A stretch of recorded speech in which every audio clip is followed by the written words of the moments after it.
Hey indie game fans! I really love this series since this enables me to shout out some interesting, smaller indie games, and the batch that we had in August was pretty cool, with a couple of great roguelites, but as always, let's begin with some quick picks worth checking out.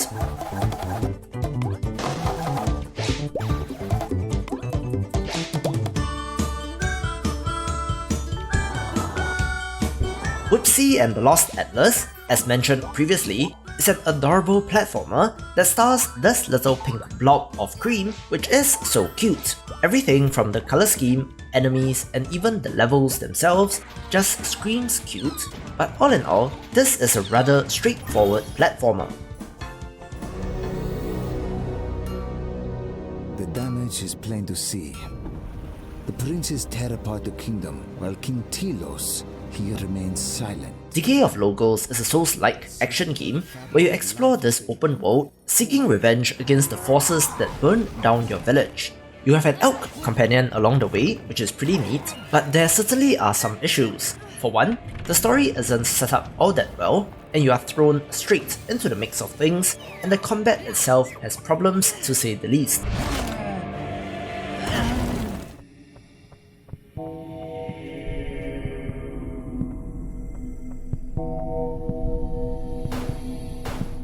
Redo is a pixel art Metroidvania, which I covered while in early access, and I thought that it had an interesting premise and systems, but with issues of its own. With the 1.0 release, the game is complete, but the core mechanics and systems have not changed, so while not excellent in my book, still worth taking a look.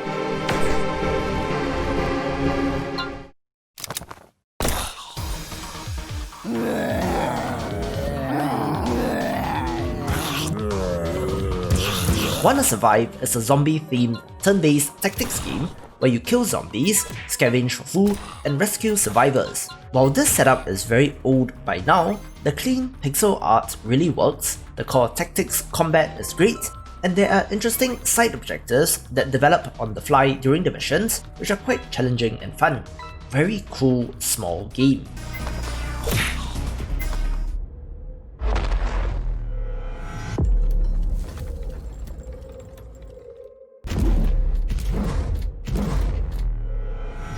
DARQ is a spooky puzzle game where you become aware that you are in a nightmare and all attempts to wake up end in failure. This is super creepy with an almost Tim Burton type art style and has been very well received, if a little bit short in duration. However, this developer did garner huge praise from the community for their stand against Epic Games Store exclusivity, so perhaps reviews might be a little bit biased. Moving on, here are the top 5 indie games you might have missed in August 2019.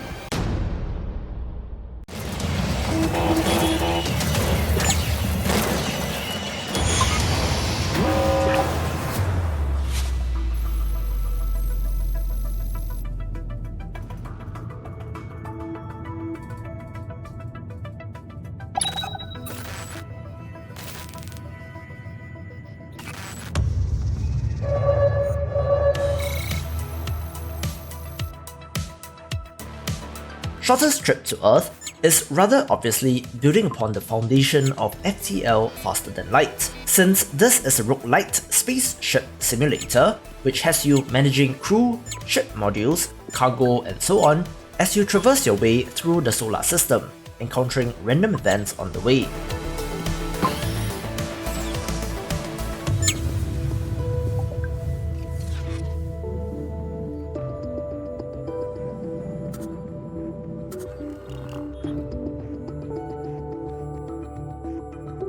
Combat is in real time, and there is meta progression in between runs.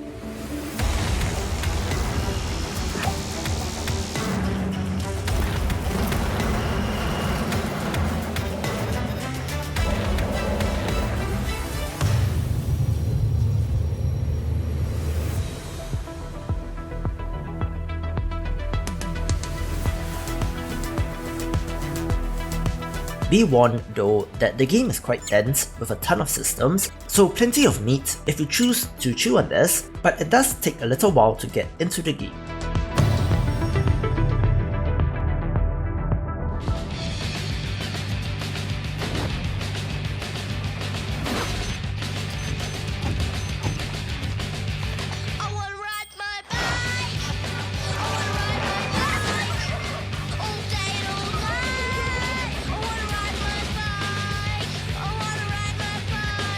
Knights and Bikes is an action-adventure game with a focus on co-op, set on a British island in the 80s.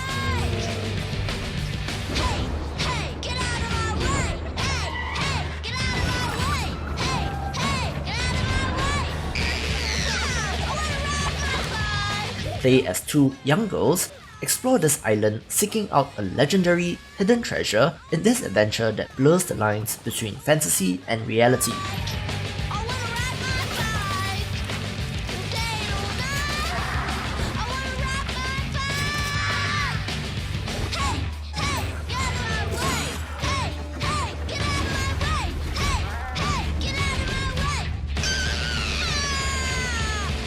When it comes to children and games, imagination certainly plays a part, and the intermingling of that with the so-called real-life problems of one of the girl's father falling on hard times financially is an intriguing mix.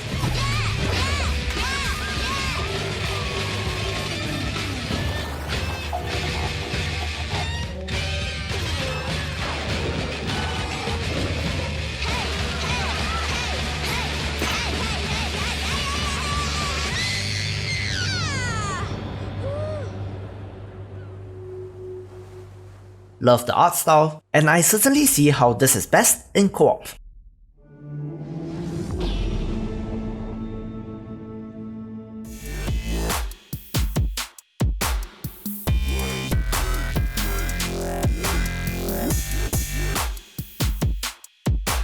Plunge falls under the category of roguelite dungeon crawling puzzle games like Fidel Dungeon Rescue, but with a pretty slick art style.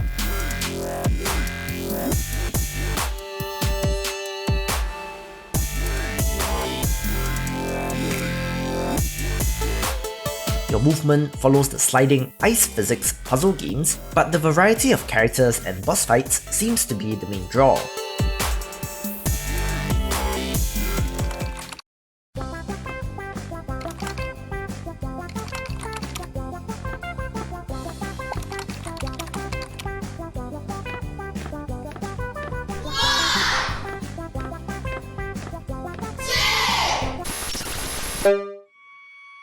Tusker's Number Adventure, Malware Detected, is a real Trojan horse of a game, with the skin of a simple kids game, but in fact is a Pony Island style adventure puzzle game. This seems pretty creepy due to the glitches and I suppose worrying about whether the game is actually malware stealing your data.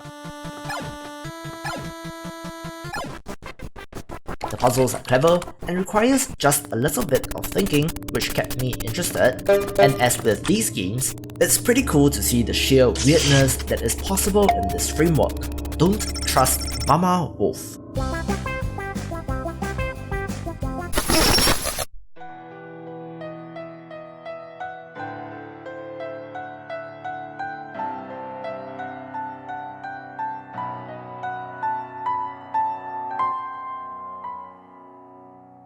Yet another roguelite deck builder makes the list with Phantom Rose, an anime-styled one of this with succubi and maids. Explore the creepy mansion filled with Sid phantoms and build your deck as we go along. The system is unique in that every turn, cards are laid out in a row and are executed from left to right, but you are able to replace these with cards from your hand. For example, placing a shield first before an enemy attack. Still need to dig deeper into the system, but very interesting so far, taking the #1 spot of the month. For more indie games you might have missed, check out the previous video or click on the recommended playlist, and I will see you after the jump.